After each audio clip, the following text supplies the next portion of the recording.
All right, ladies and gentlemen, you are welcome to my channel. Regular viewers and subscribers, it is good to have you back. And if you are just seeing my video for the very first time, here we discuss relationships, family, movies, and trending issues. So do well to subscribe so we can go on this journey together. Now, the trending issue today remains Regina Daniel and her senator husband, Ned Nwoko, or should I say, her ex-husband to be. Now, Ned Nwoko put out an interesting and intriguing statement about what has been happening between he and Regina Daniel. And he even got himself some pity after putting out that bogus statement. But then Regina hit back with a comprehensive response, pointing out some key issues, and it neutralized everything that Ned Nwoko had said, to the point that some people who were on Ned's side began to pot to Regina's side after Regina issued those two brutal responses. Now, let us take a part of Ned's statement. I'll take a part of his statement, then I'll put the other part on the screen so you can read if you want. Then we will take those two responses from Regina Daniel, one long one and a very short one. And this lady completely neutralized everything that Ned had been saying, including pointing out that Ned Nwoko was the one that made her go into drugs and that the man has her sex tape. That Ned has a sex tape and his other wives are into drugs too. Let's start by taking that Ned Nwoko's statement. These videos show Sammy, Regina's brother, repeatedly coming to my home and harassing my children and domestic staff, especially whenever I was not around. His visits were often aggressive and disruptive. This is someone I sponsored through his last 2 years at the University of Ekpoma. I bought his musical instruments, rented and furnished a flat for him in Abuja, in addition to the house I bought for Regina in Asaba before our marriage, for the use of all of them. I also routinely provided allowances to all members of the family, including her mother, Rita Daniel. Indeed, in the last 2 years, I have a record of transferring 125 million naira to her alone. When Regina started her rehabilitation, there was a clear instruction by the doctors to strictly restrict people, especially her enablers, from having access to her. The therapy was arranged after I noticed troubling changes in her behavior linked to her dependence on certain illegal substances, including going for 48 hours without sleeping and eating every 2 hours. Unfortunately, Sammy, Destiny, some of their siblings, together with a few of their friends, notably Sonia Uche and Uche Montana, among others, constantly defied those instructions. They would come into the house uninvited, sometimes forcing their way in, and would bring her the same drugs she was being treated for. Instead of helping her recover, they encouraged her addiction and completely frustrated the efforts of the doctors and therapists working with her. It is important to know that Lawrence, Sammy, his girlfriend, NK, Destiny, Sonia, and others also took the same drugs as Regina. In fact, Lawrence and Sammy were the ones who first introduced and supplied these drugs to her. They were deeply involved in the habit themselves, and rather than helping her get better, they kept drawing her back into the same destructive lifestyle. I do not drink alcohol nor smoke. In fact, I am a vegetarian, so I found this character and behavior reprehensible and totally unacceptable. Now, that was part of Ned Nwoko's statement. These are the other parts on the screen there. You can go over it if you want. You can go over it to get the full story from him. But then Regina came back with two strong responses, two brutal rebuttals, where she pointed out some very key issues. She had a long response and a short response, both of them very valid. Let's start by taking the long one. Ned, how could you lie so openly and without even small remorse? You know my family has absolutely nothing to do with this. You have always tried to cut them off because of the bond we share. Now you are trying to make them look bad for no reason. Fine, I did drugs. So what? Is that even the issue between us?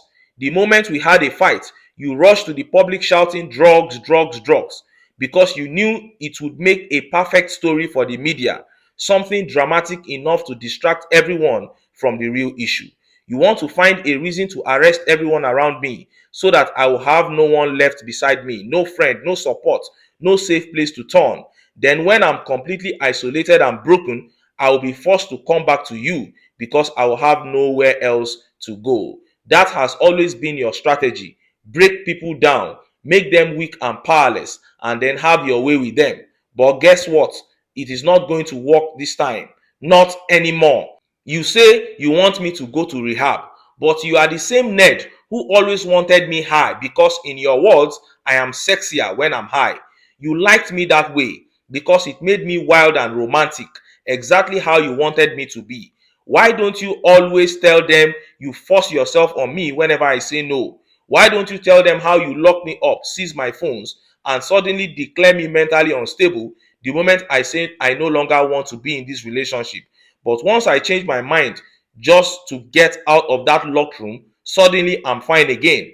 I'm no longer mentally unstable and apparently not in need of rehab anymore. Why don't you also tell them that all your wives and ex-wives are on drugs? And can you be kind enough to explain to them why that is? Why don't you always tell them how you lock me up and doctors to inject me with drugs meant for people with bipolar disorder? Why don't you tell me how you take my phones for weeks just because you hate that I talk to my family a lot? You have never seen me act incoherent, stumble, or lose control. So just stop.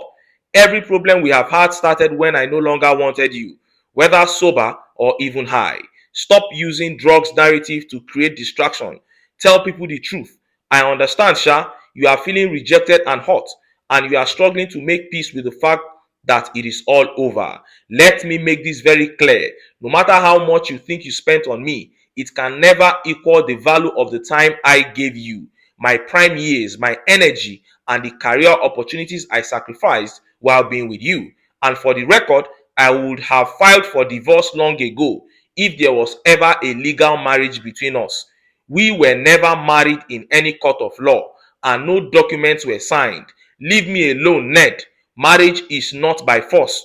Love is not by force. Stop trying to control what no longer belongs to you. You saw that, and then this other response that I so much love followed. Look at it. Yes, everyone, it is now in history that Regina Daniels did drugs because that was what her husband wanted. Believe it or not, dearest ex-husband, thanks for breaking the crown you put on my head. No one knew us like us, and I trusted you with all of me, even with my sex tape, which I pray never sees the light. But you have always been a step ahead negatively. Foolish me, when I married you at 17, was I on drugs? I thank God for time. My name is ruined for now, but I will rewrite my story. That narrative will be dead and gone. Now that I have let the one thing you have on me out, what else? It is time to fight all of me in court. I'm not backing down, you narcissist, manipulative bastard. I am so pained. I am ruined. You all can laugh at me, but the laughter won't be for long as I serve my God. Wow. Now, let me start quickly by addressing Ned Nwoko's write-up. Ned, you said you spent money on her family and all that. Let me tell you this quickly. Every high value man or woman on this planet Earth knows that the most important ingredient in everybody's life is their time. So even if you spent 10 billion naira on Regina Daniel, it does not equal her prime that she gave to you. There is no amount of money you spent on that girl that is tantamount to you and her mother conniving to manipulate her into marrying you at age 18. Point blank, period. I have nothing more to say on that. I don't have any sympathy for Ned on any amount that he spent to manipulate an 18-year-old girl to marry her. Now, on to Regina. Wow, what a response. And she raised some key issues. Number one, she said, was I on drugs when I married you at age 17? Was I doing drugs? No, she clearly wasn't. Number two, she said, you have my sex tape. What kind of man does that? So that tells you this kind of man, the kind of man that Ned is. You wanted me high. You say I'm sexier when I'm high. Today you are turning around to say that I should go to rehab, I'm a drug addict, I'm this and that. Number 3, she said, your other wives are doing drugs. Can you explain to Nigerians why all the women involved with you are doing drugs? Why? Are you that unlucky, or are you just the one introducing them to it because that is how you fulfill your fantasies? These are the real questions. Then she said, number 4, she said, no matter how much you think you have spent on me, it does not equal my prime that I gave to you. And that is just the fact. I love the fact that she now recognizes that. You see, many of the people that are criticizing this lady, you have forgotten that they married her at around 17, 18. She's around 24 now. It is now that she's realizing herself. Didn't you make mistakes when you were between 17 to 24? If they put the lives of some of us that are criticizing her now online, the things you did between 17 to 24, internet will break. Then finally, she said, you may have ruined me now, but I'll pick myself up.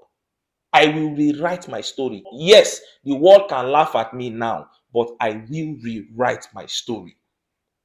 That is the most intriguing part of everything. I admit that this entire episode, I made mistakes. I went into the wrong marriage. My parents pushed me my mother pushed me into the wrong marriage.